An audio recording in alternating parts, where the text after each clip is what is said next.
Hello and welcome back to the Creative Connection. I am doing this series on the threshold and what that means and how we get to our thresholds in our lives. And I want to start by saying that maybe the life we've created, still looks good from the outside to the rest of the world, but much of it starts to feel as if we don't actually fit with it anymore. And somewhere inside, we sense that we're becoming someone we haven't fully met yet. And I think that creates an interesting threshold. And that's what we will be digging in today on. And because as I think about the threshold of ourself, there's an element of self-trust and trusting who we are becoming or who we've always been, but just are now realizing who we are. And we begin to recognize as we meet that threshold and look at our self-trust that perhaps some of the things that we had thought about ourselves were something or a label that someone else might have put on us. And that can be perhaps one of the most challenging thresholds.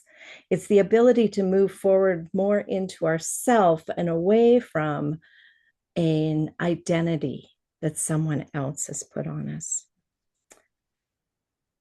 My guest today is Alyssa Utecht, and our conversation is going to wander down some of those wonderfully uncertain places that perhaps self-trust might be living, and the stories that we carry and the expectations that we have strapped on ourselves, and what it means to move forward into something we can't completely see yet. Alyssa, I'm delighted to have you here. Rather than me telling everyone who you are, I'd love to begin by letting you do that. So as you think about who Alyssa Utecht is and who you are today, and perhaps just as importantly, who you are discovering yourself to become, share with our listeners who you are. Well, thank you so much for having me. My name is Alyssa Utecht, and today I am a holistic boundaries coach. So that means I work with highly sensitive women. We dive deep and we uncover the reasons that it feels hard to set boundaries. So I'm learning more and more about myself. Every day that I do this work, I'm understanding myself better and how I show up in the world and the ways I want to show up differently. And so it's all about my work, and my life right now is all about healing the baggage that makes boundaries feel hard, because so many of us know what we want to say. We know what we want to do. We know what we want. And even if we don't, it still might feel a little unsafe or unclear. So Mm. today I am a holistic boundaries coach, being in service to women and a few men who are ready for something different and don't exactly know what it might look like, how to go about getting it, and what they really want. Yeah. Well, thank you for introducing yourself and sharing yourself. And um, before we went live, I'm just going to share with the audience that we both kind of see the world very similarly. We just do our work a little bit different. I deal with stories, and not necessarily the story that we are sharing with the world, but the story that's inside that we're keeping hidden from the world. So I'd love to start with this idea of self-trust. What does it actually mean to trust ourselves when we might be going through a period of change? And I'm curious, what you think trusting ourselves might look like when you think about boundaries, when you think about the work that you do? What does that look like? Mm, that's a great question. It looks and feels different to everyone.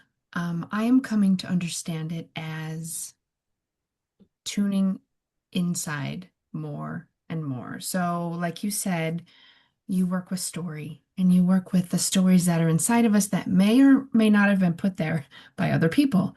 So when we are learning to trust ourselves, it is about beginning to filter Mm. what's mine, what's my belief, what's my thought, what was implanted here by someone else unintentionally, intentionally, years and years ago when I was 3, when I was 10, when I was 15 or 25. So the process of learning to trust yourself, I think, starts with learning how to filter.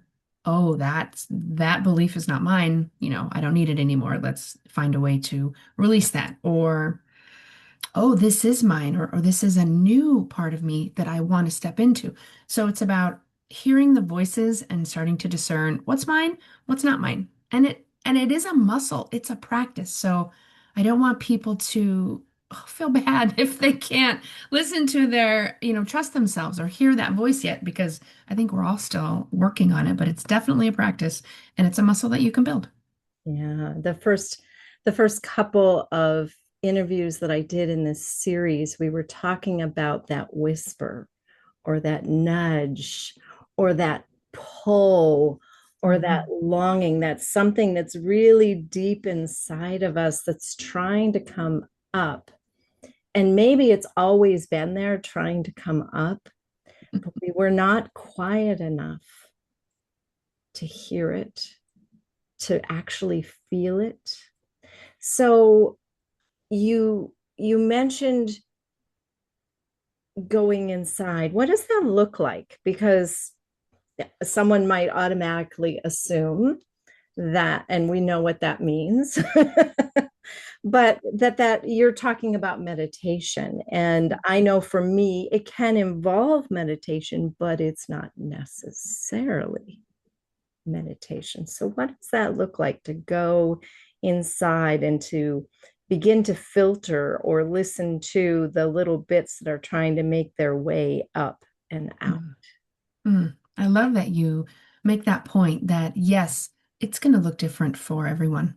I have a lot of ways that I do it. Sometimes, some days you feel like sitting on a meditation pillow for 30 minutes, and some days you just really don't want to.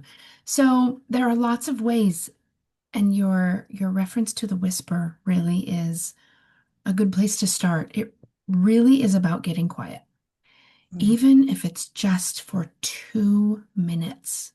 Sometimes I set a timer and I for 2 minutes because I know even 1 minute I can give myself that time. And it's not, I'm going to sit for 2 minutes so that I hear all the answers. It's more, I'm going to sit for 2 minutes and just find some quiet and some peace and some calm.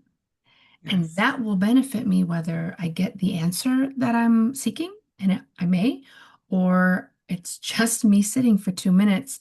It's beneficial. So you can sit on your couch or your car after you've arrived somewhere, just sit there for 2 minutes. You can go outside and put your feet in the grass.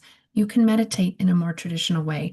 You can read a poem and then just pause. Mm. So it's really all about quiet and pause. And once this part of yourself is recognizing that, oh, you're willing to be open to listening, the, the voices will start to show up for you.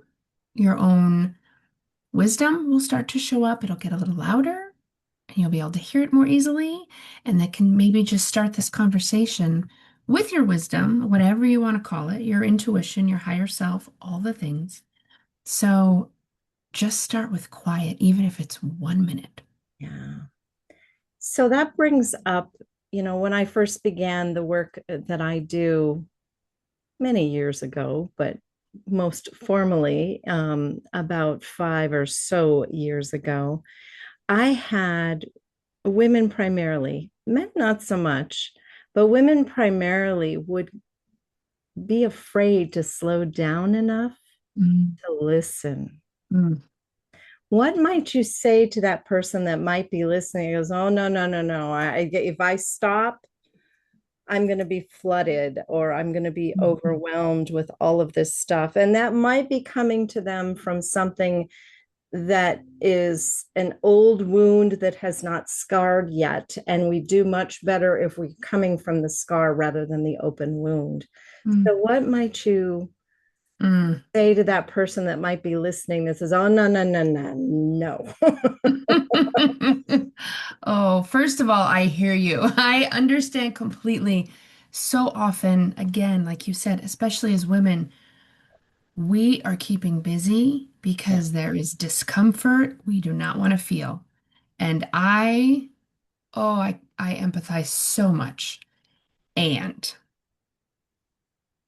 if you're on a journey of any kind where you are seeking more ease, more joy, more abundance, more health, more fun, Mm, that's the invitation.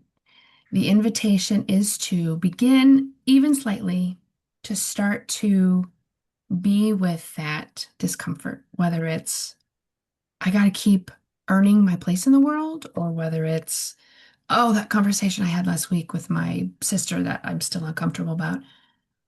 Giving that space to mhm. be heard, to be felt, and moving through those emotions are what are going to help you reach and or meet those desires more quickly and more easily.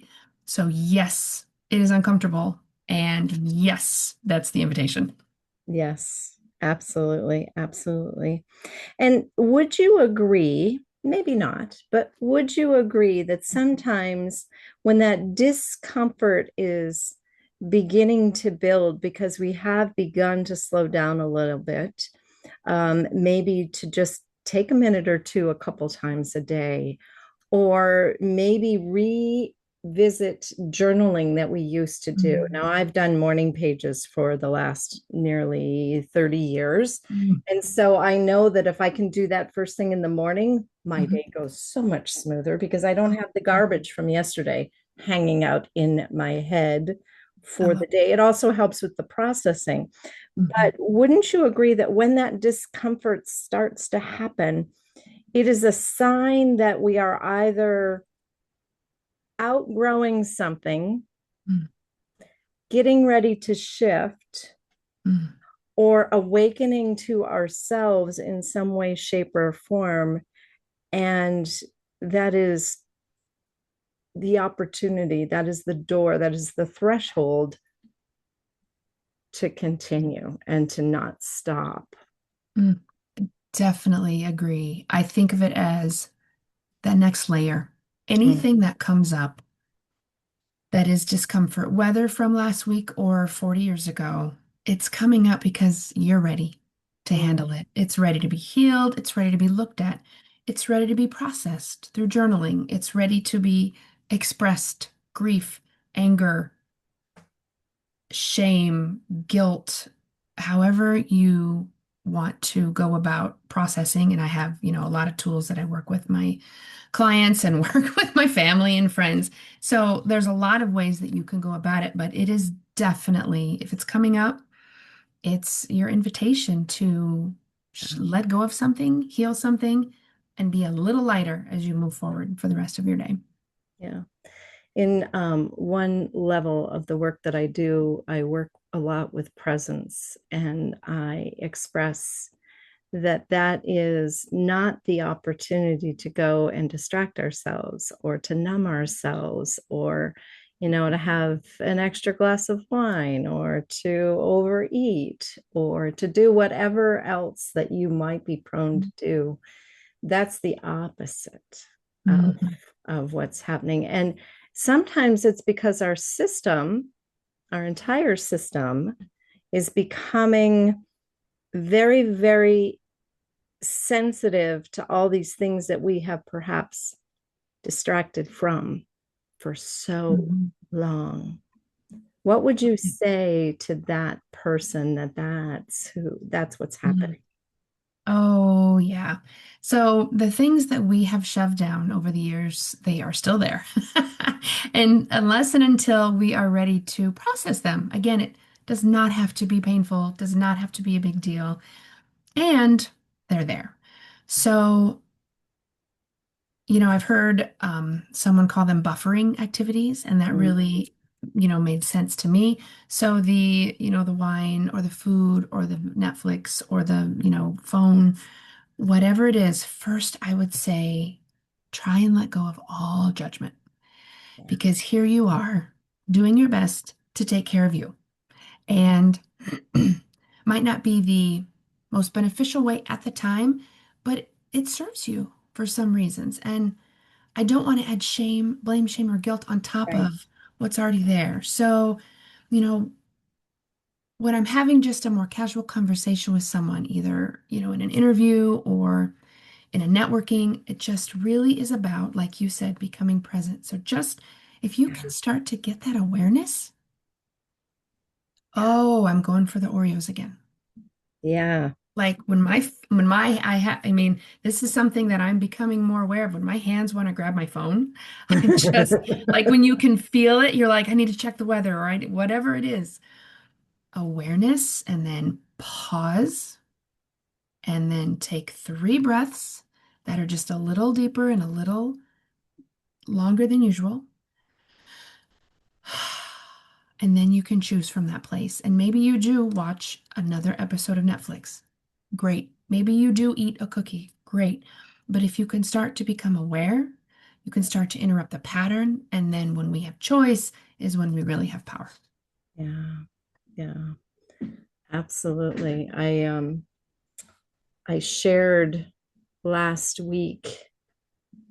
I think it was last week. It may have been the week before. Time is running together. It is right now. That word aware, when we become aware because of perhaps how we were trained as Mhm. humans on this planet, we have a tendency to, the R in it is resist, and the E is evade, and there's a negative word for each of those. And I sort of have turned it on its end and say, the first one is to acknowledge and then to recognize and then to witness what we're doing.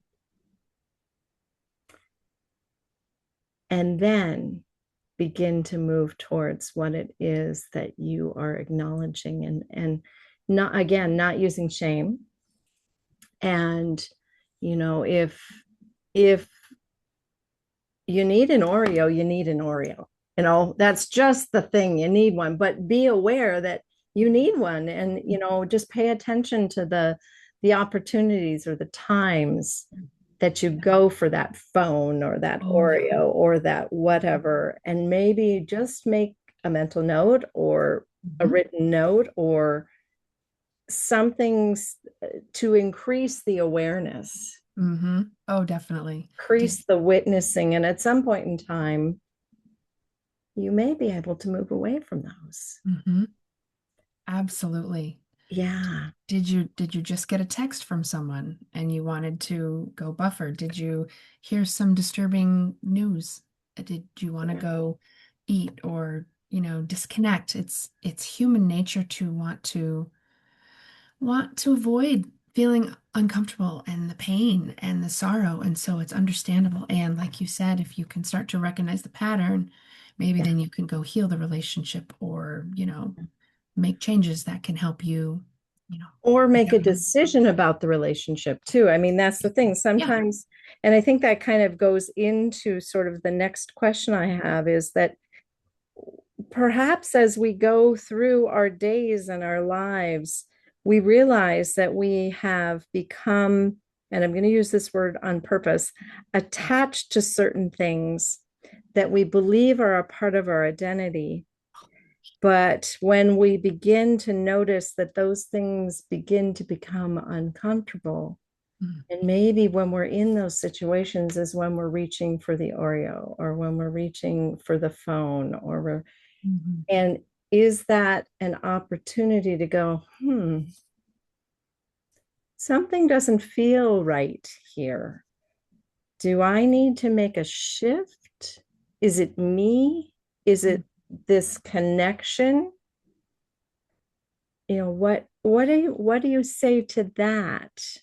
mm, Gets a little deeper into this idea and sort of then piggybacks into your boundary work that Yeah. you do, Oh, yeah. because that is an opportunity that maybe there's fuzzy boundaries, there's no boundaries, or somebody else's boundaries are really stiff. And the question is, okay, Yeah. maybe this isn't for me. That those are the things to consider. So what do you say to that?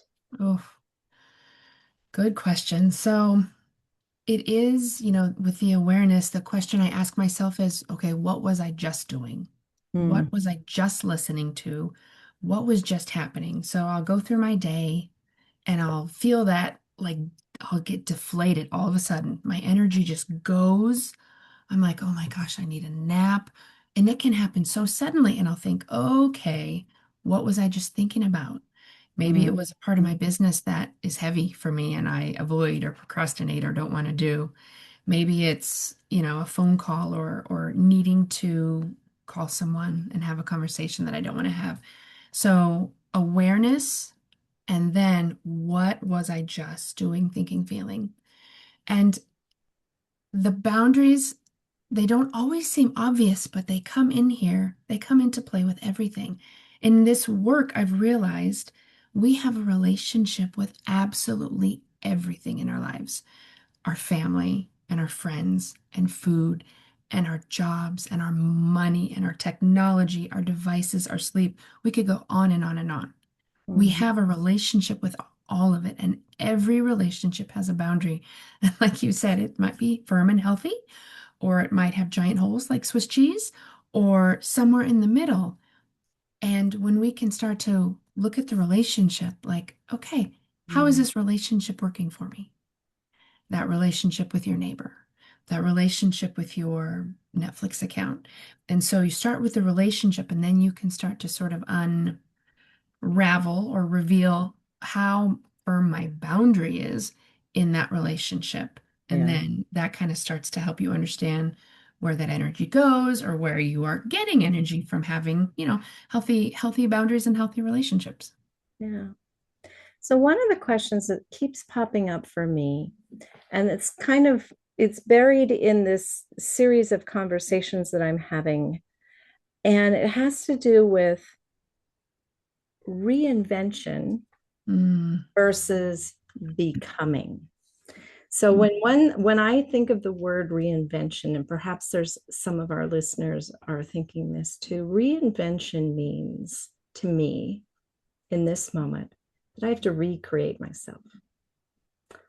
But that's not what I'm talking about in this whole series. And when we get to this idea of becoming, mm, it's not about recreating ourselves. It's about opening up the doors, I think, to the awareness of who we are and the identity of those boundaries and our mm, relationships with all of the things in our life, including ourself, mm. which goes back to that self trust in the Yep. beginning. Mhm. So, what is your thinking on this reinvention, becoming?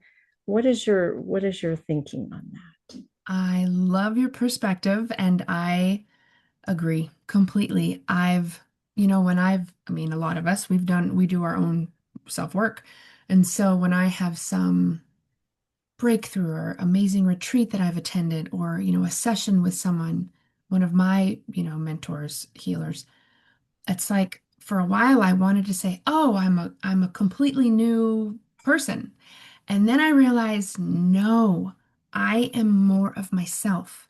Yes. And so how I picture it, I'm very visual. And so what I see is the layers Mhm. are sloughing off one by one. And those layers are, past traumas, other people's expectations, Mm. limiting beliefs, Mm. inherited junk. And so it's all that it sloughs one layer at a time at a time. So what you're doing is you're getting to that core more and more of who I really am. And from that aligned place is where everything becomes easier, Yeah. becomes more clear, becomes more joyful. So it's like you got to peel back the layers and go deep, find the core, Hmm. then take your action into the world from that place. And it's like boundaries, I see boundaries as they're not really about other people. No.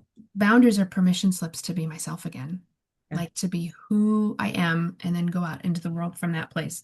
So I absolutely agree with the idea of I'm not wanting to become someone different. I want to become more of me because Yeah. that's the whole point. Yeah. Yeah. And it's not, would you agree that it's not always a clear path? Yes. The Yes, I would other agree. the other thing is there's no blueprint for it either. There's a Right. lot of uncertainty in Yeah. it. Yeah. And, it goes back to that trust thing. So trusting ourselves Mhm. that every time I feel something, Definitely. there's a reason why I'm feeling it.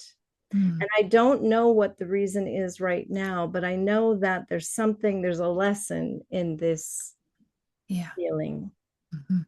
that takes me closer to the journey or the path or the um the place that, and I'm really careful with this word, but it's the one that keeps coming up for me, the place that I am being called to. And Mhm. that word called has a connotation too that is not necessarily positive in all circles. So I'm constantly looking for what that other word might be about, it could Yeah. be meant to be called, it could be purpose, which is very overused, but Mhm. Mhm. we are all here for a reason. Mhm. And perhaps we knew our reason when we were real little, but then life happened and people came into our worlds. And because we had to learn how to Mhm. talk and how to walk and how to dress ourselves and how to feed ourselves, we took on a lot of other people's things. And I find as we get older, somewhere around my oldest son is 31 and he's beginning to feel this. So somewhere around 30, 40, 50, 60, 70, 80, depends on the person, we begin to realize that the voices that we're hearing in our head are not necessarily our voices. Definitely. And a question I have for you is how, when we realize that this isn't a clear path, there is no blueprint, there Mhm. is no certainty, Mhm. how do we move forward on a path when all of these things start to get wiggly and squirmy inside of us, and we try really hard to smile and have gratitude towards things, but some days it's really hard to do Oh, yes. Oh, yes. I have been there. Excuse me. Just on the outside, your life looks brilliant, beautiful, perfect. And I do use that in quotations, that. perfect. And Mm-hmm. on the inside, you feel like I should feel grateful. I should be happy. What's wrong with me? So if anyone, any listener is in that place, first of all, know you're not alone Mm-hmm. and Yes. it's okay. And one of the things that I have, just a super simple exercise that has been keeps popping up in my world, and I know that that always means, oh, here's a, this one is for you, is you can start just from the analytical perspective. You can make a list of everything you don't want. Mm-hmm. Like, I don't want to not be able to pay my bills every month. I don't want to go to my job every day. I don't want to have complicated relationships with my adult kids. I don't want to feel this, that. I mean, just fill a notebook full of what you don't want. Because sometimes if we don't know what we do want, it's Mm-hmm. easy to start with what we don't.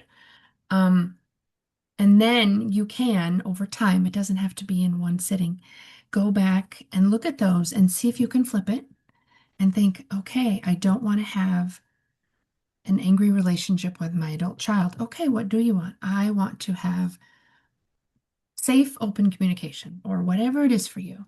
So start to flip, and that if you do the areas of your life, the family and the food or the finances or the job, whatever area is really heaviest for you, or you're looking to make a transition, start with what you don't want Mm-hmm. and then flip it to what you do, then you can start to create a little momentum.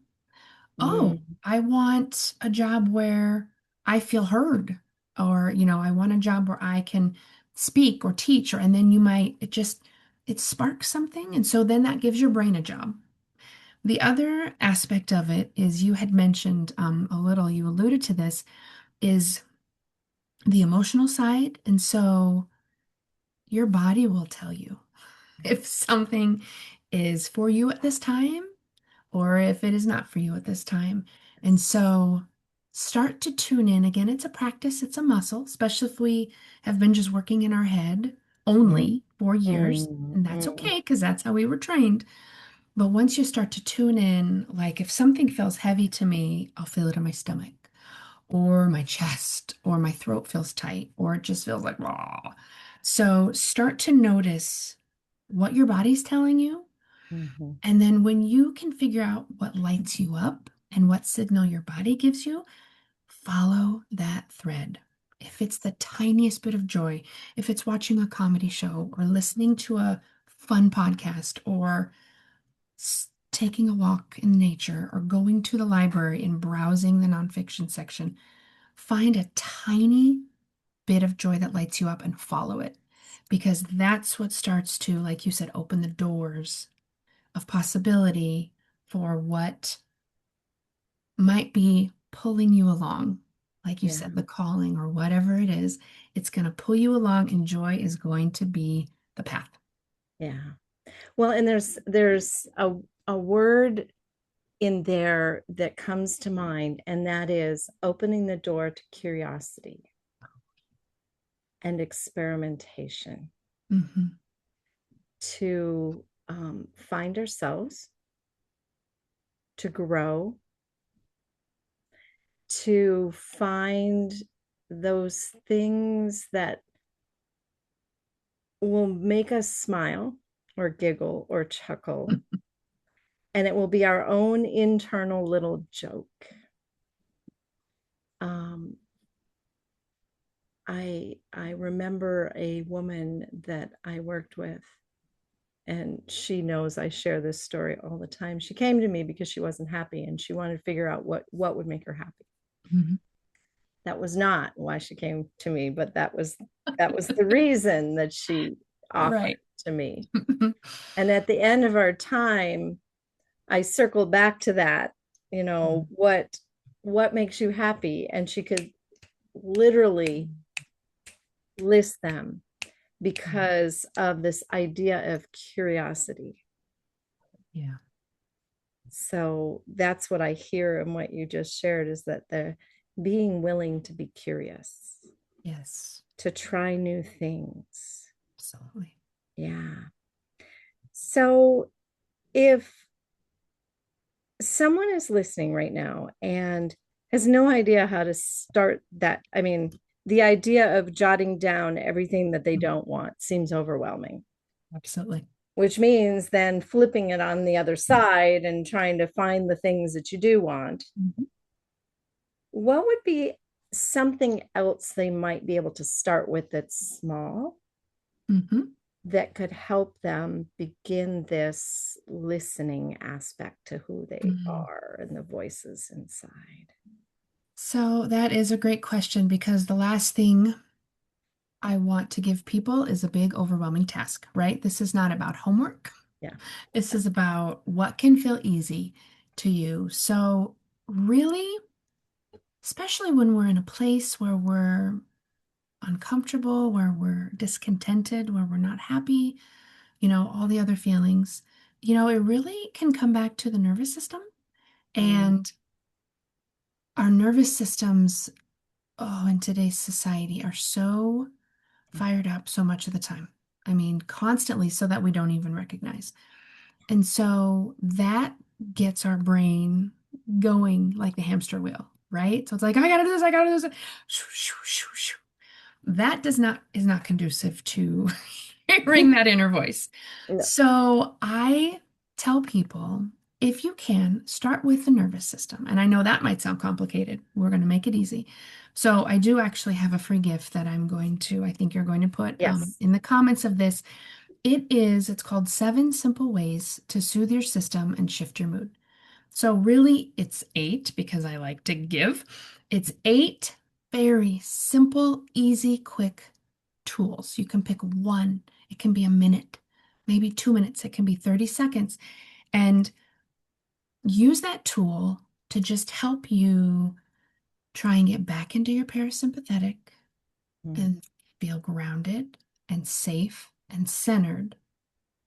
From that place, your minute of quiet will be actually quiet. It will be calming. It will be restorative.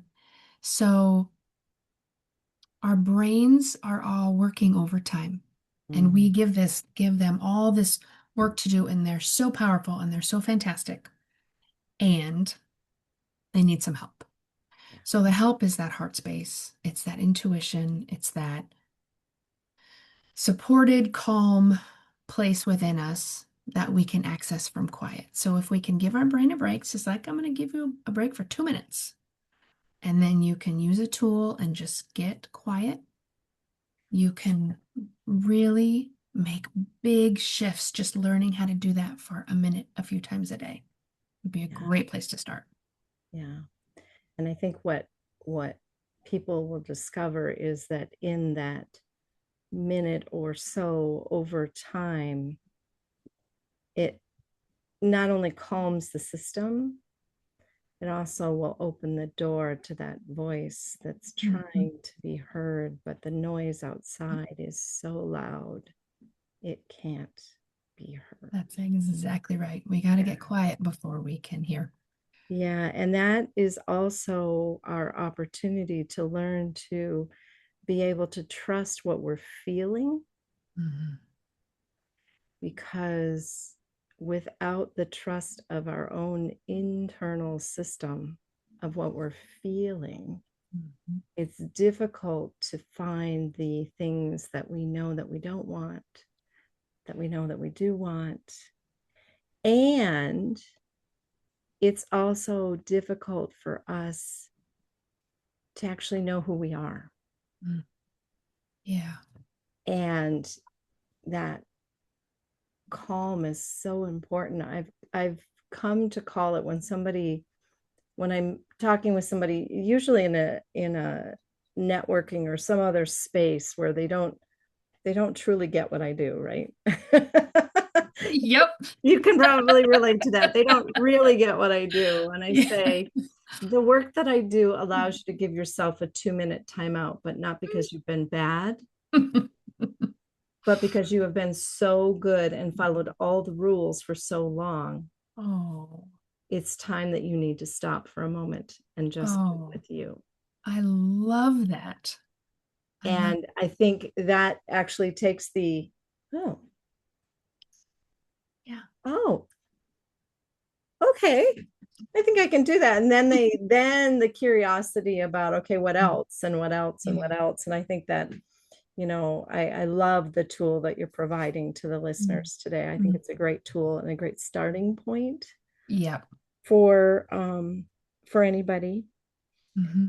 So as they use this tool and Hmm. they begin to come back to their core self, Hmm. how do how do they continue that? I've offered a suggestion here, but what's a way that they could continue? What would be the next step?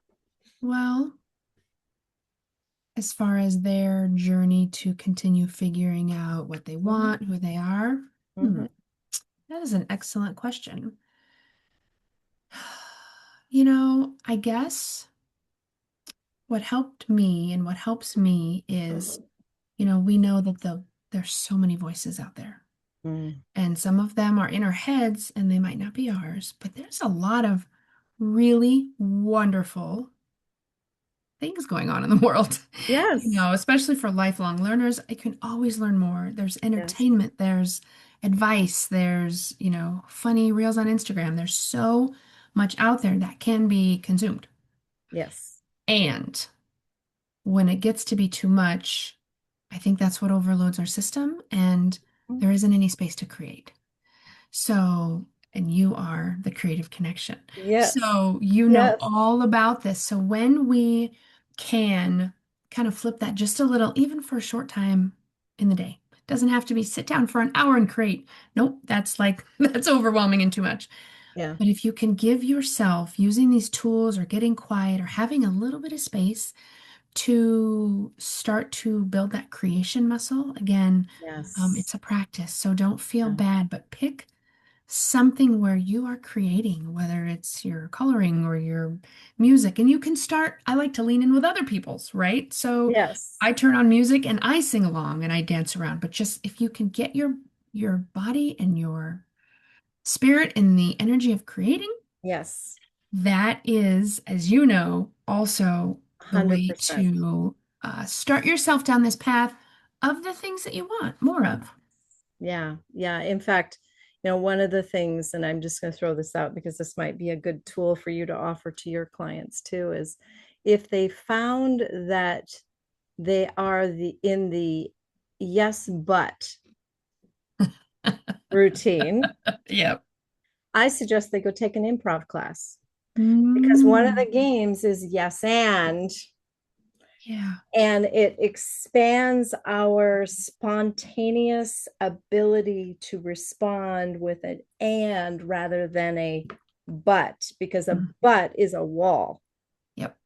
It shuts it down. Creating a wall, it's shutting it Hmm. down. Absolutely. Yeah. Absolutely. So I just calm calm your system and then take a tiny step. A Yes. tiny step. 100%. Yeah.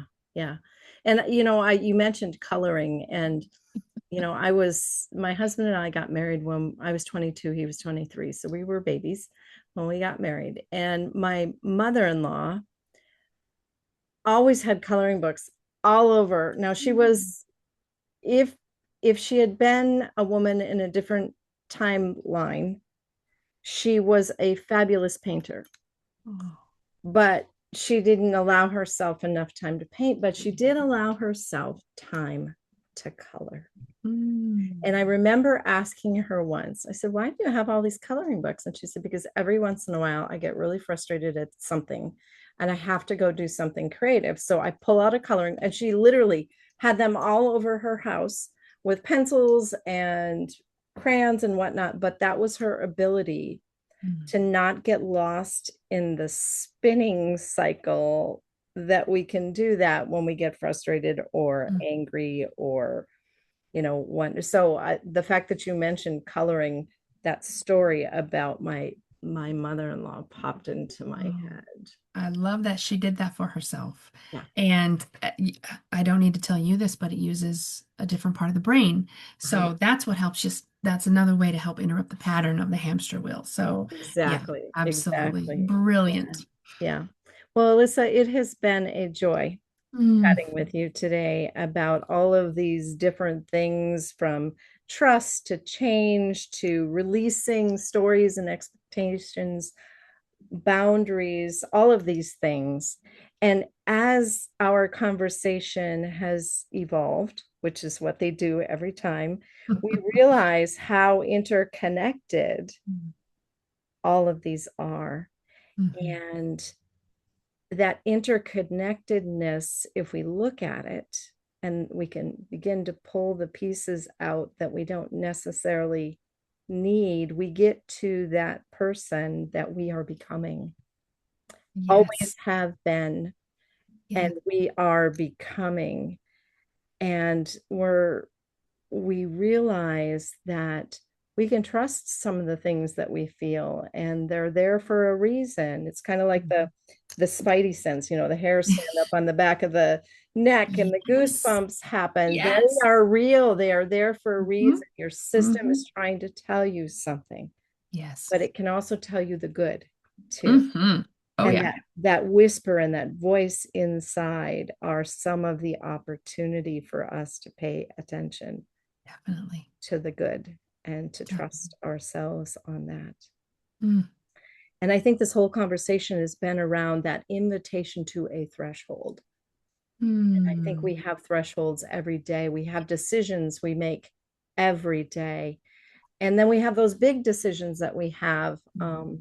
my last conversation on the podcast was with my husband, and we were talking about all the different thresholds we had experienced in our 42 years of marriage and 44 years as a couple, and what those each meant for us individually and then together. And this is here just another conversation about another threshold of our become.